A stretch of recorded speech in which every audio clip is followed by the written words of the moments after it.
বৃহস্পতিবার রাত 9:30 হঠাৎ আগুন দেখা যায় যশোর রেজিস্ট্রি অফিসের পুরনো ভবনে।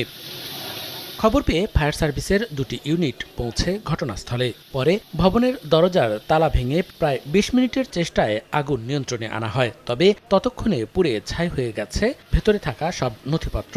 পুরাতন যে ফাইলপত্র কাগজপত্র আছে এগুলো ক্ষতি হয়েছে আগুন এবং পানিতে। আর ক্ষয়ক্ষতির পরিমাণ এবং অগ্নিকাণ্ডের কারণ তদন্ত সাপেক্ষে বলা যাবে। রেজিস্ট্রি অফিসের পুরনো ভবনের রেকর্ড রুমে 1741 সাল থেকে 1940 সাল পর্যন্ত যশোর ও আশপাশের এলাকার গুরুত্বপূর্ণ দলিল, ভলিউম বুক, বালাম বই সহ বিভিন্ন গুরুত্বপূর্ণ কাগজপত্র সংরক্ষণ করা ছিল। দলিল রেজিস্ট্রি হওয়ার পরে বালাম লিপিবদ্ধ হয়। সেই বালাম বই এখানে ছিল, সূচিপত্র ছিল এবং টিপ বই ছিল এবং গুরুত্বপূর্ণ রেকর্ডপত্র এখানে ছিল। আগুনের সূত্রপাত সম্পর্কে প্রাথমিকভাবে কিছু জানাতে পারেনি ফায়ার সার্ভিস। সময় সংবাদ, যশোর।